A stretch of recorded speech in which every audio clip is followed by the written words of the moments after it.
This is going to be what we're going to do now is plan out your writing. Then next we actually talk about writing. So most people think writing is driven by passion. That is wrong. Passion-based writing will cause you to fail. How do you avoid you know why, right? Because if you're just writing based on passion, it's going to be haphazard, and most days you're not going to do it, and then eventually it's going to fall off, right? How do you avoid the pitfalls of passion-based writing? You make a plan, and then you create accountability to ensure you follow the plan. So let's do that right now. Miles, can you link up the writing plan doc? You should have all gotten this in the email or downloaded. If you didn't, it's okay. Miles is going to throw the link in right now. You fill this writing plan out as we go. We're gonna go through each section, fill it out, okay? Top one, rank the priorities for the projects in your life, not family or work. So family's not a project, they're permanent, right? So anything time-based. Work's permanent basically. So anything else, like I'm putting an addition on my house, or I'm gonna get in shape, or whatever. Go ahead, we'll take 30 seconds. Put the priorities. I'm not even gonna start the music.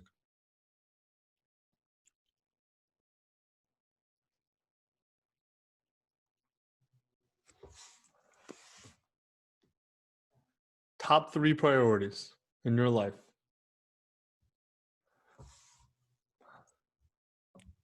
If you haven't figured it out yet, this is a trap. It's a trap question. If writing your memoir is not in your top 3, it's probably not a priority and won't get done. Which, by the way, is okay. If you don't feel like it's a priority for you, if it's a side project, that's okay.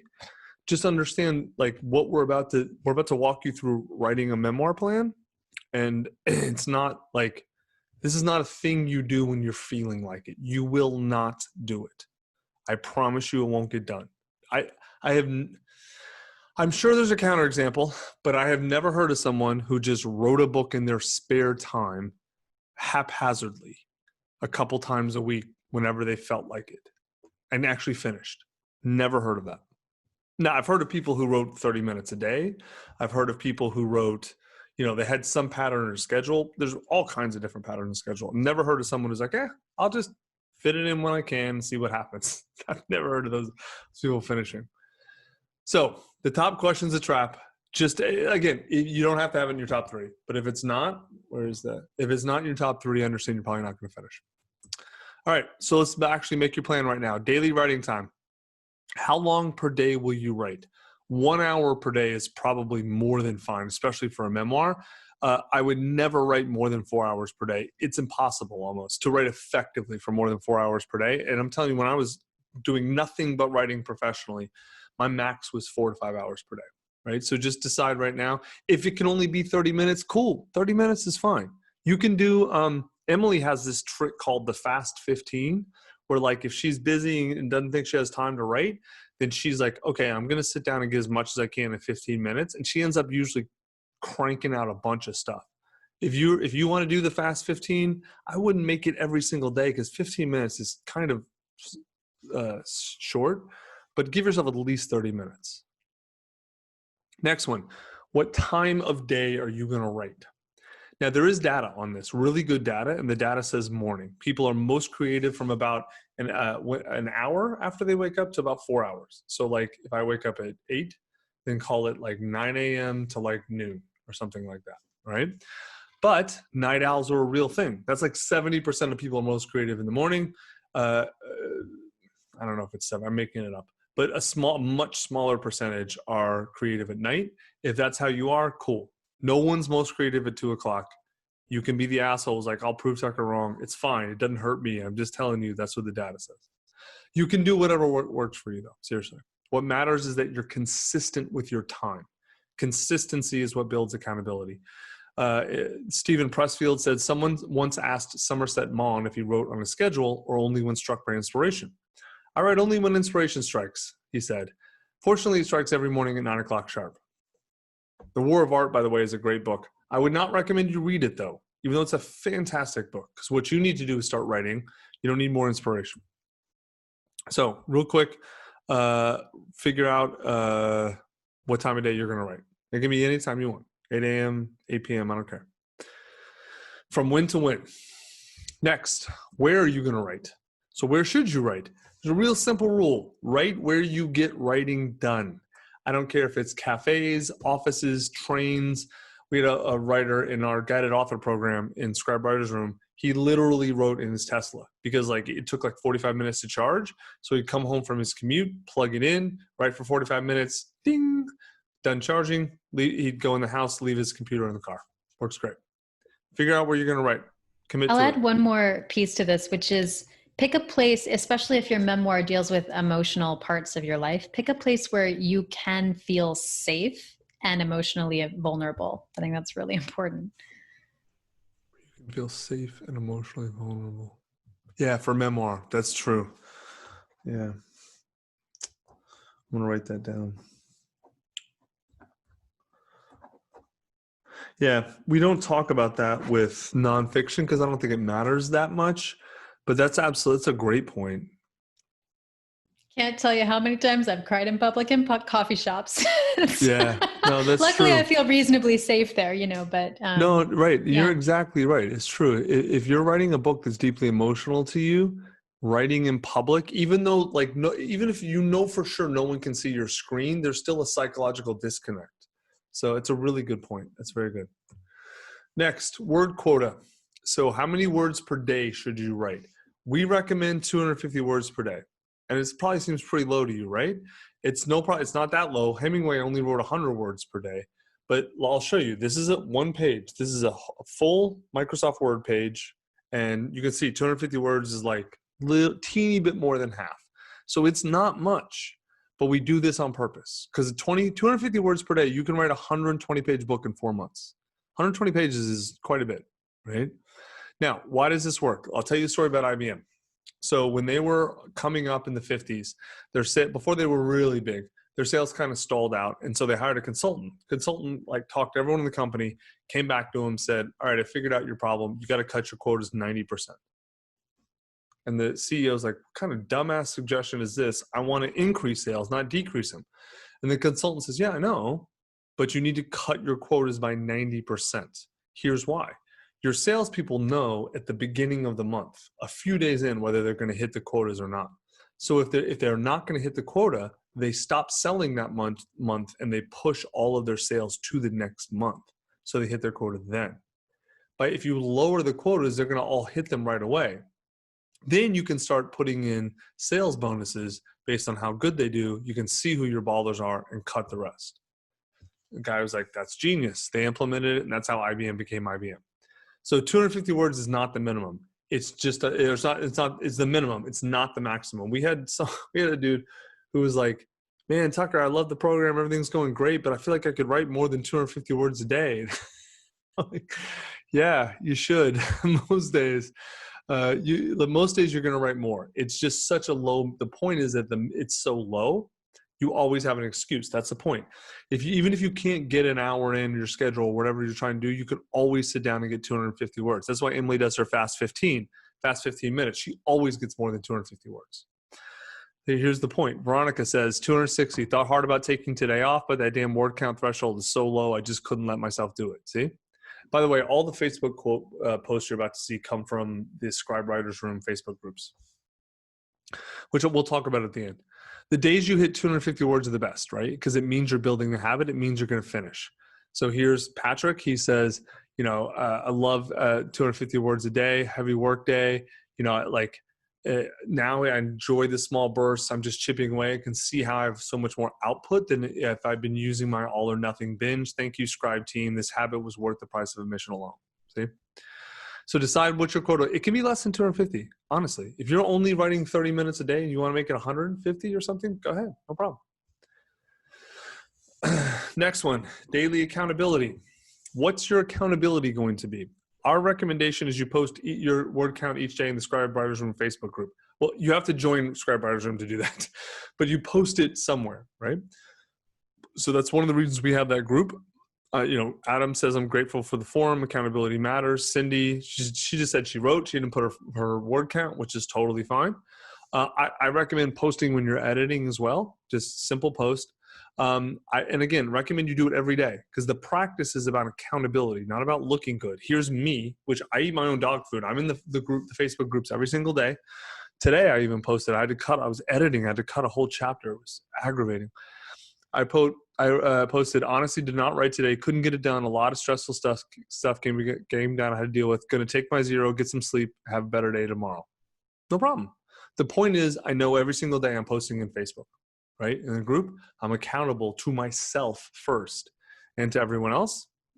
And so it's a big motivator to do your work. But you can post a lot of stuff. How much material you get through, how much time you spent, new insights, anything that keeps you accountable works. Jimmy here has a whole whiteboard that he uses, and he writes his word count on it. He likes doing that. Yeah, you don't have to post on Facebook or social media, of course. You can have a daily text partner. You can have your own journal like Jimmy did. You can have a money exchange where like you get a friend to pay you $10 for your book, like pre-buy it, and then like you use that as your inspiration. Also, some people like FocusMate. It's like this website where you go and there's it's sort of like Zoom, like this. It's you and another person, like it'd be like me and Emily, and we're both working together, but we're not talking to each other. We're just on together working. I don't get it at all. Like, it's real creepy to me. Iona loved it. She finished her book, and her book's fantastic. She finished a memoir actually using FocusMate. So if you're one of those people who having just someone there is a good way for you to keep yourself accountable, and that'll work great. So decide real quick. We won't even take a minute. What your accountability is going to be.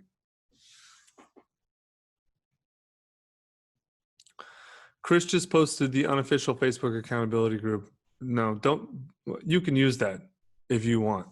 I would highly recommend joining Scribe Writers Room and being in ours, but that's fine. I'm biased. All right, next, major self-care. What's your self-care? Chris, what are you doing back here? If you already, it's the same stuff basically, which is fine. You can watch it multiple times, but what's your major self-care routine? So self-care matters a lot, especially for writing a memoir. This is really important, right? You have made a commitment to yourself to write this memoir. And so now one of the things you need to do is really think about how you're going to start taking care of yourself better, right? And there's a lot of things you can do. It's part of your, like an identity, but a lot of things you can do is eat healthy. You can sleep 8 hours a night, work out, go on daily nature walks, start going to an energy healer, acupuncture, float sessions, sauna, Epsom salt baths, therapy, meditation, yoga. I do about half of that stuff. I definitely do the top 3, top 4. Actually top 6. I like daily, not daily. Acupuncture is not daily. Acupuncture is monthly. Energy healers weekly. The other top 4 daily for me. And therapy, of course. What I would recommend is that you pick one new part of your self-care routine, just one.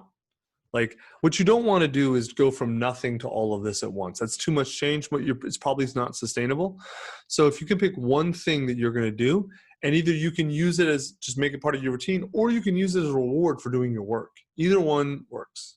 Doesn't have to be self-care. It can be a daily reward for writing, right? A food or beverage of your choice. I mean, this is basically, it's conditioning. It's classical conditioning, like learning a new trick. Like, it's like, okay, every day you hit your word count, you get to have a little piece of chocolate. That works. That burger is both disgusting and delicious. It's so gross. Every time I see it, I'm like, I want to eat that, even though I know I'm going to be sick afterwards. Like, I super much want to eat that. I was just talking to an author in one of our writers' room groups yesterday about this very point, about self-care and actually blending it with the writing process. In this particular case, he was scared to write about a particular story he needed to tell because he knew that a bunch of emotions were going to come with it, and he didn't know how to care for himself when he felt those emotions.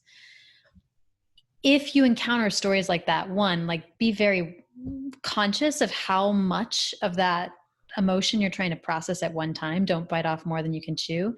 But 2, I think there's a really helpful way to manage it by setting aside your time, and then also setting aside self-care time directly after you write, so that whatever emotions come up, you have time to actually move through that and feel that. And I think physical movement is a great way to help move that energy through. So that way you're not going from I just thought about all this stuff and these emotions, and then I'm trying to reintegrate into regular life like 5 minutes later. Yeah. That's why we take breaks after the emotional stuff. And I tell you specifically, go move around. All right. Next one, software you use. What software should you use? Avoid all fancy bullshit. It's not going to help you. Seriously, Google Docs, Microsoft Word, Pages, all fine. Whatever you're using right now to type, use that. Amateurs think it's about the tools. It's not. Professionals know that tools support them. I have never seen fancy writing software that was useful in terms of like, I got to buy this to do all my writing in. There's tools, like we're going to talk about Hemingway app, which is useful, and a couple of other tools that I use, but they're just tools. I still do all my stuff in Google Docs. All right, so decide your software real quick. Now, what we're going to do now is you're going to take just probably 3 minutes, add the time blocks to your calendar, right? Because if it's not in your calendar, it doesn't exist. I don't have time is another way of saying I'm not going to do it, right? Or I don't want to do it. So here's my calendar. Granted, like this is a clean week for me. I have 8 to 11:30 reserved. It says work block there because this is way out. And at the beginning of each week, I kind of assign what I'm going to do each block. But the morning blocks for me are always about writing, always, unless an emergency comes up or I got to do something. Then and then the blank blocks are for calls or meetings. And then I have afternoon work is usually more like stuff like with this, like I'll put the slides together for this or more kind of work. Now granted, I have the luxury of, or I've built a life where I can have a schedule like this. You may not be able to, but if you only have 30 minutes, like put a little 30-minute block in, put it on your calendar, do it right now. We'll take another minute or two, give you a second to do that. I'll start playing music.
All right, another minute.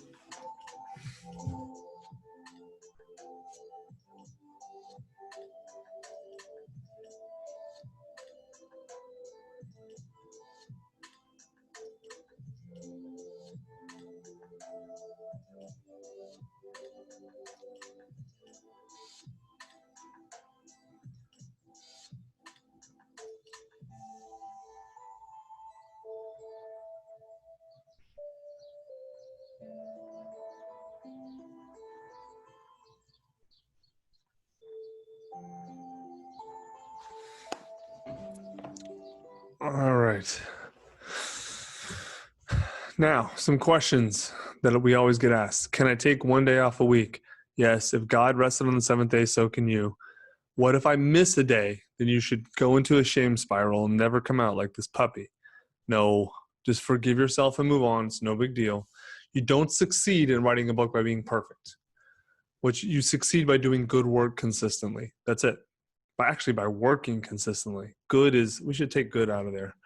Good's, it's not wrong. It's just people get too judgmental on themselves.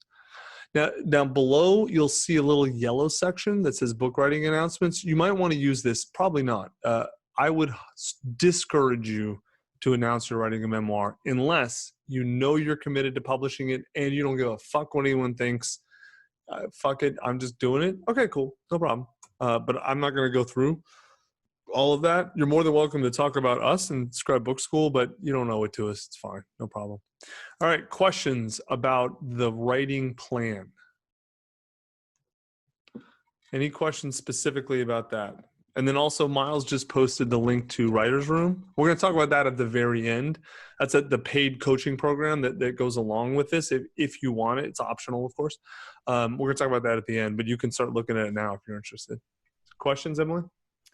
We don't have any specific questions to this one. There was one I already answered, but it might be nice to talk through, which was somebody who will sit down in the morning, doesn't feel inspired, so he lets himself get up and walk away, and then later feels inspired. And is that kind of rhythm a good way to get out a book? It's probably not going to work. I mean, hold on.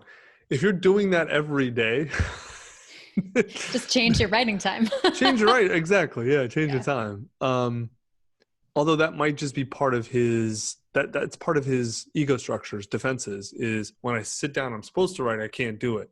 And so I just go do something else. And then I come back and do it later. If you're doing that every single day, if it's working, fuck it, just stay with it. Fine. You might want to think about changing your time to align with when you actually write. That can also work. I am sympathetic to that, and I'll tell you why. I have had, God, it's got to be a third of my days where I sit down to write, and I get like a few hundred crappy words in the morning, and I'm just like, ugh, whatever, and I let it go, and then go about my day, whatever. And then we usually put our kids to bed about 7:30. We put them in their room. When they sleep is a whole different thing. And so then my wife and I either will hang out together, or a lot of times we just sit together on the sofa and work, because she's an entrepreneur as well. She has her own business. And I can't tell you how many times I've had a crappy day in the morning. And then I always consider night work as bonus. If it's there, it's there. If it's not, it's no big deal. It's never scheduled, right? I cannot tell you how many times I've sat down and then cranked out amazing stuff at night after having a terrible morning. Not all the time, but that will happen all the time. And then I do this on weekends. I don't schedule writing on weekends. I consider anytime I get to write on weekends bonus. And a lot of times that's better. So that is a strategy actually that could work, but you've got to have your writing time scheduled. And then if you're just so bad at that time because your defenses are like, they resist, okay, I would still sit down and try and do it then. But then if you consistently come back and get it at different times, experiment both ways. See if just scheduling for the other times works better. It may not. When I try to schedule weekends and nights, it doesn't work well for me. When I consider it bonus time, it's probably a third of the work I get done every week is in bonus time. Anywhere from 10 to 30%, depending on the week. Yeah. I hadn't really thought about it that way, but that's true.